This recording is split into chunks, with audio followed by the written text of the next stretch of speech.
ಹುಲಿಗಳ ಸಂರಕ್ಷಣೆಯಲ್ಲಿ ಭಾರತ ಪ್ರಮುಖ ಪಾತ್ರ ವಹಿಸುತ್ತಿದ್ದು, ಜಾಗತಿಕ ಮಟ್ಟದಲ್ಲಿ ಶೇಕಡಾ 70ರಷ್ಟು ಹುಲಿಗಳು ಭಾರತದಲ್ಲಿವೆ ಎಂದು ಕೇಂದ್ರ ಅರಣ್ಯ ಹಾಗೂ ಪರಿಸರ ಖಾತೆ ಸಚಿವ ಭೂಪೇಂದ್ರ ಯಾದವ್ ತಿಳಿಸಿದ್ದಾರೆ.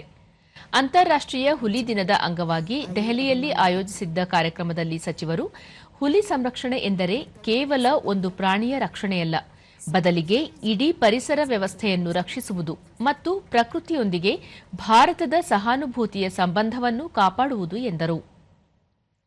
ಪ್ರಕೃತಿಯನ್ನು ಕೇವಲ ಪ್ರವಾಸಿ ತಾಣವಾಗಿ ನೋಡದೆ ಶಾಂತಿಯ ಮೂಲವಾಗಿ ಮತ್ತು ಮಾನವ ಜೀವನದ ಪ್ರಮುಖ ಭಾಗವಾಗಿ ನೋಡಬೇಕಿದೆ.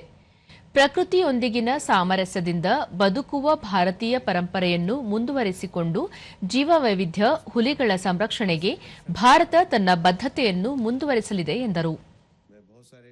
ಆಧುನಿಕ ತಂತ್ರಜ್ಞಾನವನ್ನು ಅಳವಡಿಸಿಕೊಳ್ಳುವ ಮೂಲಕ ಹುಲಿಗಳ ಸಂರಕ್ಷಣೆಗೆ ಪ್ರಧಾನಿ ನರೇಂದ್ರ ಮೋದಿ ಅವರ ನೇತೃತ್ವದಲ್ಲಿ ಹಲವು ಯೋಜನೆಗಳನ್ನು ಕೈಗೊಳ್ಳಲಾಗಿದ್ದು, ಹುಲಿಗಳ ಸಂಖ್ಯೆ ಗಣನೀಯವಾಗಿ ಹೆಚ್ಚಳವಾಗುತ್ತಿದೆ. ಭಾರತದ ಹುಲಿಗಳ ಸಂಖ್ಯೆ 2226ರಿಂದ 3600ಕ್ಕೆ ಹೆಚ್ಚಾಗಿದೆ.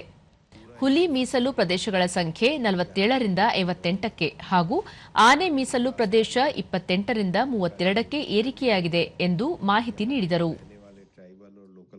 का रिश्ता है, नेचर ये आपको पीस देने के लिए है और नेचर में जाके भी अगर आपको पीस नहीं है तो कहीं भी दुनिया में नहीं मिलेगी।